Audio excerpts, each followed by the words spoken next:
거침없이 하이킥. 오늘부터 새롭게 시작하는 코너입니다. 전직 국회의원 보좌관, 전직 정치 전문 기자, 이 두 분 모시고 저와 함께 정치권 상황을 거침없이 제한 없이 그리고 전혀 어떤 미움 없이 예, 한번 진단하면서 하이킥을 제대로 날려보려고 합니다. 오늘 함께해 주실 분 먼저 전직 국회의원 보좌관이자 공감과 논쟁 정책센터 소장이죠. 장성철 소장님 나오셨고요. 네, 반갑습니다. 네, 그리고 전직 정치 전문 기자죠. 김보협 언론인 나오셨습니다. 안녕하세요. 안녕하십니까? 네, 두 분은 뉴스 하이킥에서 함께 모신 게 처음인데요. 네. 서로 만나 보신 적 있으세요? 그러니까 1999년도에 예. 김보혁 기자님이 정치부 출입하실 때 제가 한나라당에서 뭐 원내 총무 수행 뭐 이런 일을 했었거든요. 네. 그때 처음 뵀어요. 아, 그러셨어요. 그때 네. 인상이 어떠셨어요? 되게 진중하고 신중하고 네. 말을 함부로 못 걸 정도로 어허. 무거운 분이었어요. 무거운. 네. 아, 그런데 김보혁 기자는 그 제가 알기로 별명이 둥이 기자였죠. 무겁다기보다는 좀 그거는 이렇게 나중에 나온 거고요. 나중에요. 한나라당 네. 말진이었습니다 그때. 네. 아하. 그러니까 그 가장 빨빨거리고 돌아다닐 때였고요. 네. 제가 뭐 진중하거나 그런 스타일은 아니고 아, 무서웠어요. 소장님은 그 당에서 예. 말이 통하는 보수. 맞아요. 네, 그 당에 말이 잘 안 통하는 분들이 많은데 아하. 말이 잘 통하는 보수 그리고 예. 정확하게 상황을 아는 아하. 보좌관이었습니다. 예. 칭찬해 당시에 주셔서 부담스럽네요. 김보혁 기자는 그 당시에 한겨레 그렇죠. 신문에 맞습니다. 예. 야당 출입 기자셨고요. 예. 그래서 상당히 뭐랄까 조금은 진보 기자 언론인으로서 보수의 정치인과 만나셨는데 첫인상은 서로가 한쪽은 무겁다. 다른 쪽은 상당히 말이 통한다. 이런 말씀을 시작을 하겠습니다. 네. 2020년 이제 딱 정말 4주 한 달도 안 남았습니다. 거의 끝났는데요. 요즘 어떻게 지내시는지 우선 김보혁 기자께서는 국회의원 300명을 하나하나 한 분 한 분 다 만나보면서 인터뷰하시는 300인의 희망 인터뷰 하고 계시잖아요. 국회 방송에서 방송 중인 예. 300인의 희망 인터뷰라는 걸 하고 있고요. 네. 그게 이제 4년에 한 번씩 하더라고요. 네. 21대 국회 출범을 했으니까 의원들이 어떤 분들인지 네. 또 어떤 생각과 계기로 직업 정치인이 됐는지 아. 의정 활동하면서 어떤 분야에 집중하고 싶은지 이런 걸 좀 진지하게 들어보는 겁니다. 예. 보통 국회의원은 굉장히 영향력 있는 중요한 분이잖아요. 그렇게 알고 있죠. 그런데 예. 지역구 의원 정도 네. 혹은 뉴스에 자주 나오는 대표나 뭐 중요 당직자, 네. 정치적인 논란이 되는 인물 이 정도 외에는 잘 모르거든요. 잘 모르세요. 예, 예. 그래서 좀 친절하게 알려드리는 프로그램입니다. 아하. 이제까지 몇 분 인터뷰하셨어요? 160분 정도 했습니다. 아, 반 넘었네요. 예. 예. 느낌이 어떠세요? 재밌습니다. 재밌습니까? 장성철 소장님은 요새 어떻게 바쁘게 저희 보내십니까? 연구소에서는 두 예. 가지를 했습니다. 제가 이제 책을 하나 써가지고 베스트셀러 작가. 다음부터 저는 소장이라고 하지 말고 작가로 좀 불러주셨어요. 오호. 보수의 제 민낯이죠. 보수의 민낯 보수의 책을 민낯. 써서 예, 네. 베스트셀러였었고요. 네. 그다음에 또 하나는 방송 준비를 주로 거기서 합니다. 연구하고 방송 준비하고. 그렇게 네, 합니다. 보수의 민낯의 저자, 네. 작가 장성철 작가를 모셨습니다. 자, 두 분과 만들어가는 거침없이 하이킥, 과연 어떻게 임하실지 좀 소감 간단하게 김보엽 기자님. 사실 이런 토론은 저한테 익숙하지 않거든요. 그동안 제가 방송을 할 때는 주로 사실관계를 전하면서 네. 제 견해를 짧게 덧붙이는 형식이었는데 이런 토론 초심자라 잘할 수 있지 모르겠습니다. 그래서 겸손하게 배우면서 임하겠습니다. 그런데 네. 이제 토론이라는 게 이 생각을 드러내서 보여주면서 그렇죠. 주로는 시청자나 청취자들의 판단에 도움이 되게끔 하는 거잖아요. 맞아요. 뭐 이기고 지고 이런 게 아니니까 그렇습니다. 품격 있는 토론, 네. 우아한 토론 할 수 있도록 노력하겠습니다. 네, 장성철 소장님. 저는 가볍고 재밌게 해보도록 하겠습니다. 네. 그 하이킥 몸을 쓰지는 않겠습니다. 말로 하겠습니다. 네. 직설하겠습니다. 말로 던지는 하이킥 네. 기대해 보겠습니다. 자, 유튜브로도 지금 방송이 나오고 있으니까요. 저희들 모습을 직접 보고 싶으신 분들은 지금 표창원의 뉴스 하이킥 검색해서 들어오시면 되겠습니다. 자, 한번 유튜브 우리 구독자들 위해서 손 한번 들어주실까요? 두 분 다? 안녕하세요. 네, 생방송 중이라는 인증입니다. 첫 번째 주제 먼저 준비된 거 듣고 시작하겠습니다. 부동산 정책수장인 국토부 장관의 변창흠 한국토지주택공사 사장이 후임자로 지명됐습니다. 전국민 성인지 학습기의 발언으로 야당은 물론 여당에서도 비판을 받아온 이정옥 여성가족부 장관도 결국 교체됩니다. 이호철 전 민정수석, 양정철 전 민주연구원장과 함께 삼철로 불리는 전해철 의원은 행정안전부 장관 후보자로 내정됐습니다. 네, 지난 주말에 있었던 개각 소식부터 잠깐 짚어보겠습니다. 문재인 대통령이 부동산 정책 등을 주도해온 김현미 국토교통부 장관을 비롯해서 4개 부처 장관을 교체했습니다. 관심을 끌었던 추미애 법무부 장관은 개각 대상에서 제외됐는데 대통령 지지율이 최저치로 떨어진 상황에서 나온 개각이라서 많은 관심을 갖고 있고요. 어떤 평가를 두 분이 하고 계시는지 먼저 장성철 소장부터. 저는 진단과 처방이 잘못됐다고 생각이 듭니다. 예. 비유하자면은 소화불량 걸렸는데 두통약 먹은 거 아니냐라는 생각이 들어요. 예. 이 정권의 지지율이 지금 하락하고 있는 이유가 추미애 장관의 일탈 행위와 네. 부동산 문제 때문에 국민들이 되게 분노하고 있는데 추미애 장관은 바꾸지 않았습니다. 그리고 부동산 문제 같은 경우에는 김현미 장관보다 더한 분이 왔어요. 이분이 뭐라고 그랬냐면요. 문재인 정부 부동산 정책 제일 잘했어. 따봉 이러셨단 말이에요. 이분이 오심으로써 현 정권의 부동산 정책은 계속 유지될 수밖에 없다. 변화될 것이라는 희망을 주지 못한 최악의 나쁜 인사가 아니었느냐. 나쁜 개각이 아니냐라는 생각이 듭니다. 네. 오기와 고집으로 똘똘 뭉쳐서 그냥 우리 이대로 쭉 나가겠다. 민심은 우리 신경 쓰지 않는다. 그렇게 읽혀집니다. 네. 근데 전 더 나쁜 거는요. 전해철 행안부 장관 후보자를 임명한 것이라고 봐요. 왜냐하면 내년에 4월에 보궐선거 그 이후에 대선까지도 가장 선거를 중립적으로 관리해야 될 행정안전부 장관을 문재인 대통령 측근, 친문의 핵심 이분을 임명했단 말이에요. 선거 중립을 담보할 수 있느냐 심히 걱정됩니다. 네, 진단과 처방 모두 잘못됐다라는 진단이었고요. 김보혁 기자는 어떻게 보셨습니까? 저도 거꾸로 말씀을 드리면 전해철 장관이 중립적이지 않기 때문에 선거 관리에 문제가 있을 수 있다. 이건 좀 과한 것 같아요. 왜냐하면 장관이 주무장관이긴 하지만 장관이 혼자 관리하는 게 아니잖아요. 네. 선거관리위원회가 있고 그 밑에 여러 공무원들이 있는데 그건 마치 그런 걱정을 하는 건 지난 총선이 부정선거였다라고 아직도 주장하는 분들이 많잖아요. 그런 분들의 민심에 부합하기 위한 국민의힘 쪽에서 주로 나오는 논평이 아닌가 싶습니다. 네.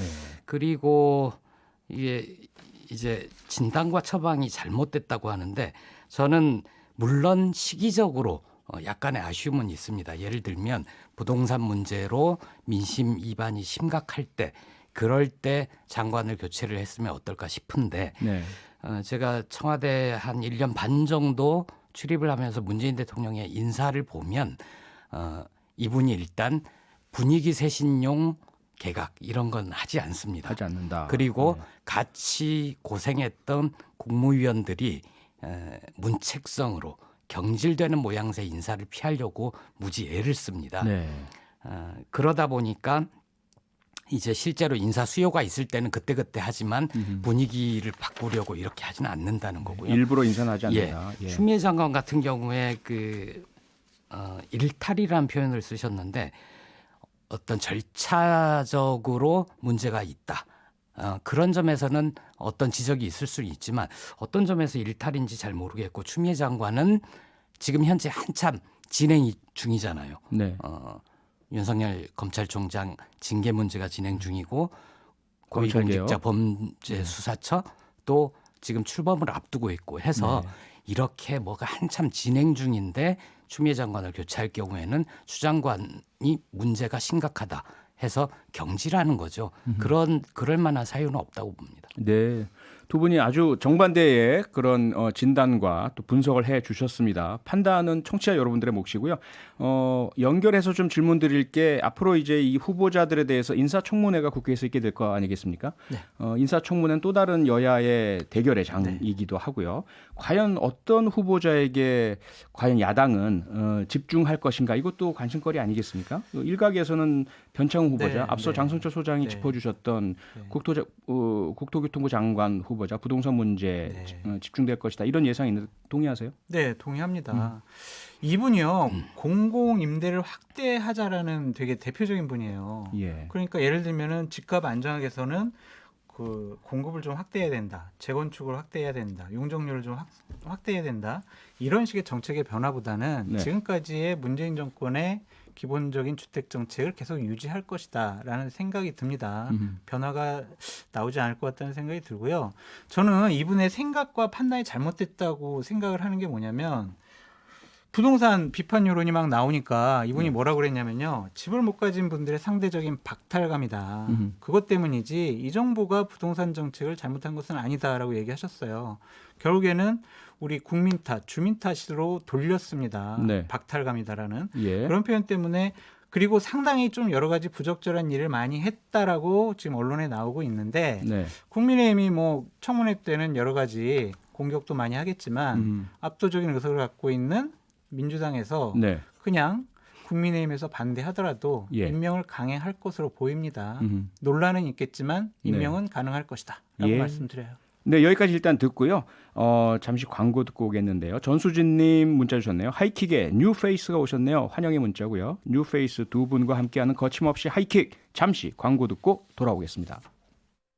매주 월요일에 새롭게 선보이는 코너입니다. 김보협 기자 그리고 장성철 평론가 겸 작가와 함께하는 정치평론 분석 코너 거침없이 하이킥.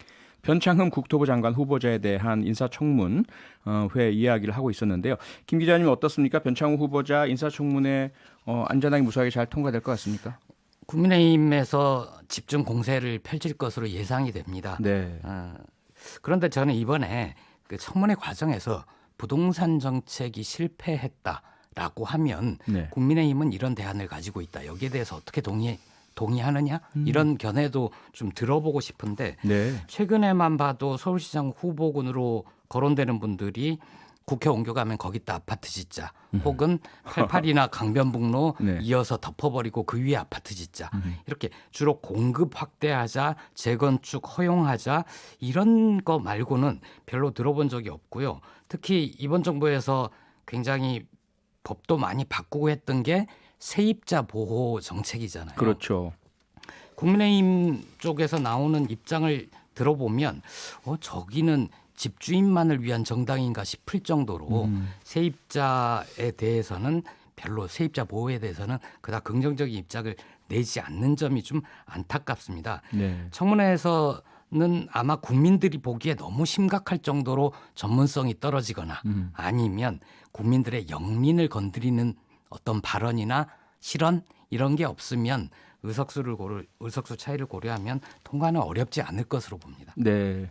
자, 인사청문회가요. 국회에서 아까 장성철 소장 말씀 주셨지만 야당에서 어떤 문제 의혹을 제기하든 간에 대통령이 임명하면 그만입니다. 네.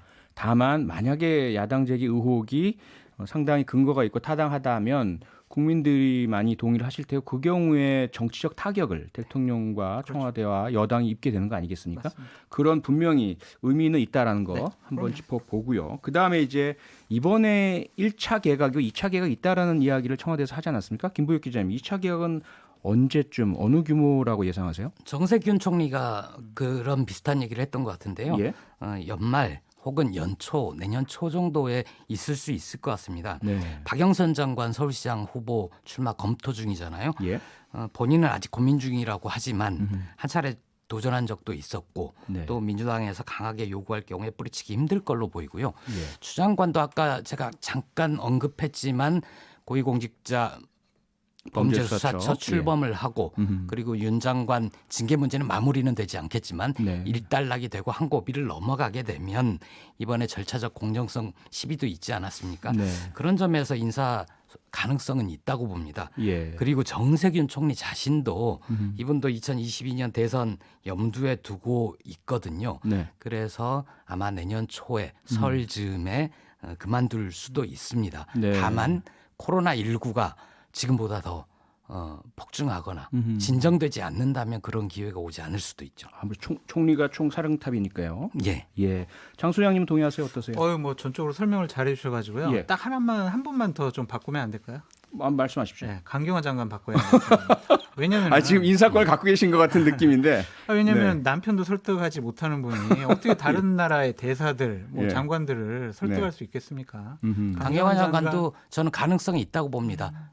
그 처음부터 했잖아요. 네. 그리고 아마 잘은 모르지만 예. 강경화 장관 그리고 청와대 비서실장 이 두 분은 그 아직 가능성이 남아 있는 한중일 정상회담 아하. 이것과 관련이 좀 있는 것 같아요. 그리고 바이든 미국 당선자 예. 쪽으로 바뀌면서 좀 접촉면을 넓혀야 되고 해서 그런 현실적인 필요가 있어서 유임되고 있는 것 같습니다. 네. 일각에서는 K5라고 맞아요. 강경화는 5년 뭐 이런 외교가에서는 이런 일을 한다고 하던데 지켜보겠습니다.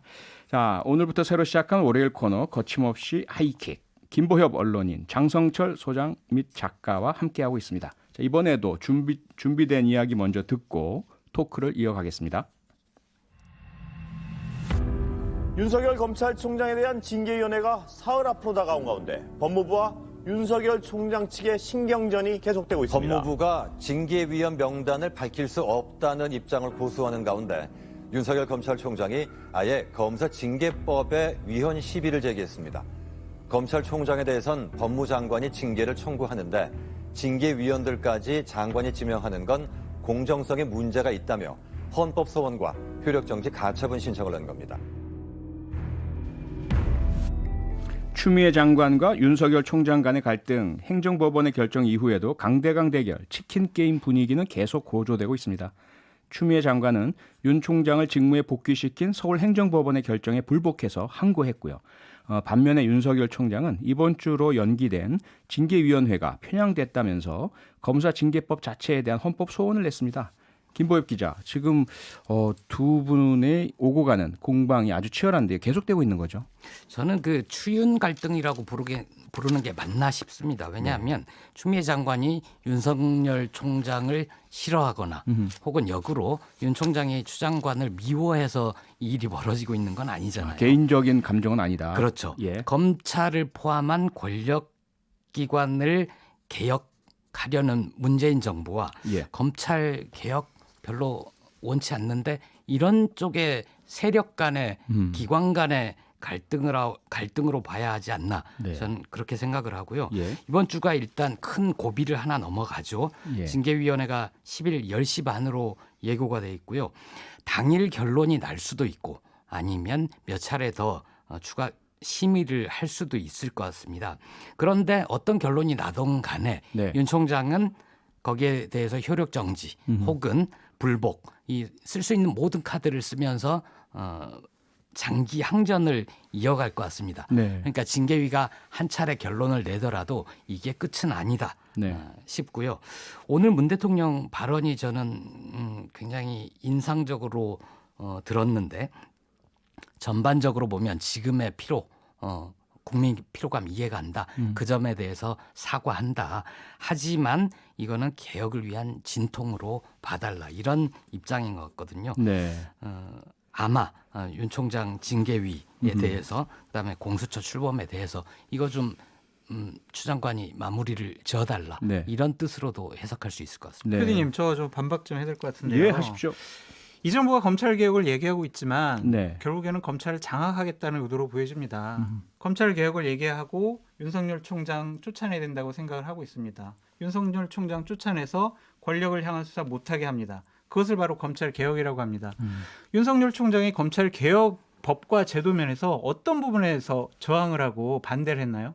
윤석열 총장 직무정지에서 배제당했다가 다시 복귀했을 때 검사들에게 제 일성으로 날린 게 뭐냐면요. 한 달 후에 형사사법 법 개정 시행된다. 국민들 불편함이 없게 우리가 제도적으로 잘 뒷받침하자라고 했어요. 조국 장관이나 추미애 장관이 했던 여러 가지 검찰 개혁 부분에 대해서 제도적인 개혁에 대해서 하나도 못하겠습니다라고 한 적 없어요. 단 검경 수사권 조정에 대해서 검찰 너희들 의견을 내봐. 그래서 이러이러한 부분은 잘못됐습니다라고 의견을 냈지. 김보혁 기자님 물어볼게요. 윤석열 총장이 검찰 개혁에서 어떤 부분에 대해서 저항을 했어요? 검경 수사권 조정에 대해서 윤 총장이 동의를 하지 않잖아요. 의견을 내라고 그랬잖아요. 네. 그래서 의견 내가지고 의견을 냈어요. 자, 근데 장소영님, 그 법안이 제가 여기 대해서 답을 좀 드릴게요. 네. 아마도 이런 부분인 것 같아요. 지금 윤 총장이 그 행정법원의 결정에 따라서 복귀를 했잖아요. 복귀하자마자 첫 번째 업무가 산업부 공무원에 대한 구속영장 청구에 대한 승인 아니겠습니까? 네. 그리고 나서 3명의 공무원 중에 2명이 발부가 됐잖아요. 이것을 아마도 여권에서는 정책, 그러니까 탈원전이라는 정책에 대해서 검찰력을 동원해서 수사라는 방법으로 이것을 반대하는 것이다. 그리고 그러한 것들이 아마도 전체적으로 검찰 개혁을 하려는 정부에 대한 윤 총장의 수사를 이용한 저항이고 반항일 것이다. 이렇게 보는 것 같은데요. PD님, 예. 공무원이요 가장 중요한 범죄가 뭐냐면은요 문서를 파괴한 거예요. 증거인멸한 거. 헌법과 공무원법에는요 국가의 모든 중요한 행정은 문서로 한다고 돼 있어요. 네. 그 문서를 파기하고 증거인멸했습니다. 이런 사람 그러면 그래, 탈원전 이 부분에 대한 중요한 부서니까 뭐 공무원들이 문서 파기해도 증거인멸해도 우리 조사 안 해야지. 이것이 검찰 개혁입니까? 잘못된 것에 대해서 수사하는 거잖아요. 그러면 당연히 박수를 쳐줘야죠. 시험을 100점 맞았습니다, 우리 아이가. 근데 100점 맞았다고 컨닝하거나 부정한 방법을 통해서 100점 맞으면 네. 그 100점 맞은 게 정당성이 있을까요? 기본적으로 이건 정책에 대한 조사가 아니지 않습니까? 정책을 수행함에 있어서 일탈행위, 잘못된 행위를 수사하는 것 오히려 박수 쳐줘야 된다라고 말씀드리고 싶어요. 정책이 아닌 공무원의 일탈 행위, 불법 행위에 대한 정당한 수사다. 김보익 기자님 어떻게 생각하세요? 다음 주제로 확 넘어가 버렸는데 뭐 그 앞에 얘기는 따로 또 할 기회가 있을 것 같고요. 네.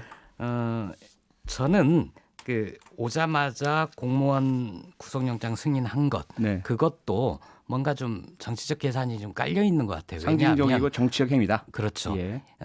그렇게 함으로써 거 봐라 문재인 정부가 불편한 수사를 하는 것 그걸 막기 위해서 혹은 찍어내기 위해서 나에 대해서 이렇게 탄압하는 거 아니냐 네. 이걸 보여주기 위한 수사라고 저는 생각을 해요. 네. 저는 저기 소장님 말씀대로 증거인멸 행위 이거에 대해서는 분명하게 수사를 하고 처벌을 해야 된다고 생각을 해요. 그런데 아직까지는 어떤 서류들을 왜 누가 누구의 지시에 의해서 그렇게 했는지는 얘기가 나오지 않거든요. 그걸 조사하는 거예요. 예, 그러니까 검찰의 다음 수사가 아마 여기서 끝나지 않을 겁니다. 네. 국장이 독단으로 내 판단으로 이렇게 했다라는 진술이 확인은 아직 되지 않았고 그러면 그 윗선으로는 당시에 장관이었던 백운규 전 장관 네. 그리고 당시에 업무 관련돼 있던 청와대 산업정책비서관 최이봉 이렇게는 아마 검찰에서 불러서 조사를 하지 않을까 싶습니다. 그리고 아까 말씀 중에 불편한 수사를 못하게 하려고 한다 하는데 저는 오히려 윤석열 총장이 하고자 하는 수사를 못한 적이 없다고 생각을 해요. 그거를 막은 적도 없고 만약에 윤 총장이 지금 문재인 정부나 조국 장관 때부터 시작을 해서 현 정부를 공격하기 가장 좋은 소재는 내가 이 수사를 의지를 갖고 하려고 할 때 대통령이 혹은 장관이 이런 방향으로 수사를 하라고 지시를 했다거나 이 수사 못하게 했다라고 얘기한 적이 한 번도 없지 않습니까? 근데 기본적으로 여러 가지 권력형 비리를 수사하려고 했던 수사팀 다 해체시켰잖아요. 좌천시키고 다른 곳으로 보내버리고 그것은요 결국에는 권력을 향한 수사를 못하게 방해한 것이다라고 저는 말씀드리고 싶고요. 이 부분은요 정말 우리가 신내림을 받은 공무원 저렇게 해괴망측한 해명을 하는 공무원을 가만둬야 합니까? 잘못된 신내림이라는 게 일에 대해서. 내일 감사 나올 줄을 미리 네. 예측을 하고 네. 파기했다 이거죠. 일요일 날 국민을 나와서. 우롱하는 해명을 하는 거죠. 네. 그런 공무원들 조사해서 일벌백계 해야 합니다. 그것에 따라서 또 뭐 청와대 개입돼 있으면은 당연히 조사해야지. 청와대 개입됐으니까 조사하지 말아야지. 이거는 정치적인 판단이죠. 이것은 검찰의 독립과 중립성을 심하게 스스로 훼손하는 행위라고 봐요. 네. 그냥 잘못한 거 수사해야 됩니다. 네. 자, 그 윤석열 검찰총장의 그 수사 지휘 관련해서 상당히 그 첨예하게 다른 의견들 내주셨습니다. 두 분이. 그 장승철 소장께서는 이건 법과 절차에 따른 정당한 그런 수사 행위이지 검찰 개혁에 반대하는 그러한 언행을 한 적이 없다. 네. 반대로 이제 김보엽 기자의 분석은 그 모든 것들이 정치적이다. 정치적 상징성을 가지고 있고 결국 겉으로 말은 검찰 개혁에 순응한다고 하지만 결과적으로는 검찰 개혁을 주도하는 정부에 대해서 거의 뭐 쿠데타 수준의 그런 그 상층부를 향하는 정책에 대한 수사다. 이렇게 서로 다른 해석을 주신 것으로 일단 보고요. 그다음 주제로 넘어가서 지금 가장 중요한 또 이 윤석열 총장에 대한 징계가 정당하냐 그렇지 않느냐를 판가름하는 게 판사 사찰 문건 아니겠습니까? 여기에 대해서 오늘 법관 회의에서 일단 안건을 상정을 했어요. 그래서 지금 많이 논의가 되고 있는 것 같은데 김보혁 기자 지금 어떻게 진행되고 있는지 혹시 취재하셨나요? 아니요, 지금 그 온라인으로 하고 있기 때문에 제가 아하. 볼 수가 아직은 없고요. 진행 중이죠. 예. 예. 다만 오늘 얘기가 됐던 게 이 검찰의 판사 사찰로 규정한 그 문건에 대해서 네. 이걸 회의 안건으로 할 거냐 그렇지 않을 거냐라는 네. 게 굉장히 사람들의 관심거리였는데 예. 일단 안건으로 상정을 했습니다. 근데 이제 판사들이 굉장히 중요하잖아요. 이게 예. 결국은 사법부로 가게 되고 판결을 내리는 행위를 해야 되기 때문에 그렇죠. 굉장히 이분들이 조심스럽게 표현하고 있다라는 느낌을 어디서 받았냐면 이 논의하기로 발표를 하면서 뭐라고 그랬냐면 최근 현안이 된 검찰의 법관 정보 수집이라는 표현을 씁니다. 아하. 그러니까 그 징계위로 갈 때는 판사 사찰이란 표현이 있지만 법무부의 표현에는 네. 판사들은 일단 그게 그런 표현을 쓰게 되면 선입견이 될 수 있고 그렇죠. 불법임을 이미 단정할 수 있다라고 생각을 했는지 네. 조심스럽게 법관 정보 수집 행위라는 표현을 쓰거든요. 거기에 대해서 어느 정도 논의를 할지 모르겠습니다. 이것을 포함해서 법관의 독립, 재판의 공정성 제고를 위한 여러 안을 포괄적으로 논의하겠다. 이렇게 발표도 해둔 상태입니다. 네, 장선주 소장은 이 주제 어떻게 생각하세요? 근데 이것도 좀 논란이 있는 것 같아요. 예. 자, 이 뭐 정보 수집 이 부분에 대해서 법관 대표회의에 안건을 올릴 거냐 말 거냐 네. 법관들에게 여론조사를 했는데 반대 의견이 더 많았대요. 음. 근데 이거를 대표자들 몇 분이 이거는 안건을 올려라고 하게 됐답니다. 유권이 되니까 예. 9명 찬성이라고. 예. 그래가지고 지금 난리가 났어요. 네. 아니 해명해라. 왜 이거 올렸는지 해명해라 해서 판사들끼리 지금 논란이 있는 것 같고 사찰 문제를 이것을 프레임을 씌우는 건 좀 잘못된 것 같아요. 사찰, 불법 사찰 이거는요 대법원 판례에 분명히 나와 있어요. 네. 98년도, 2018년도 대법원 판례에 네. 분명히 미행, 망원, 탐문, 채집 등을 방법으로 비밀리에 수집, 관리할 경우 사생활에 대한 정보를 이렇게 관리할 경우 불법 사찰이라고 본다라고 되어 있어요. 그러니까 수집 과정에 불법성이 있어요. 불법 사찰이다. 그렇죠. 이게 대법원 일단 판례에 나와 있습니다. 거기까지 들어야 될 것 같고요. 시간이 다 돼서 매주 월요일 새롭게 마련한 코너입니다. 거침없이 하이킥 김보혁 기자, 장성철 평론가 함께했고요. 다음 주에도 두 분 모실 텐데 나와주실 거죠? 네. 잘리지 않을까요? 아닙니다. 예, 두 분 오늘 수고하셨습니다. 고맙습니다. 고맙습니다. 평일 저녁 6시 5분에 여러분을 찾아갑니다. MBC 라디오 표창원의 뉴스 하이킥.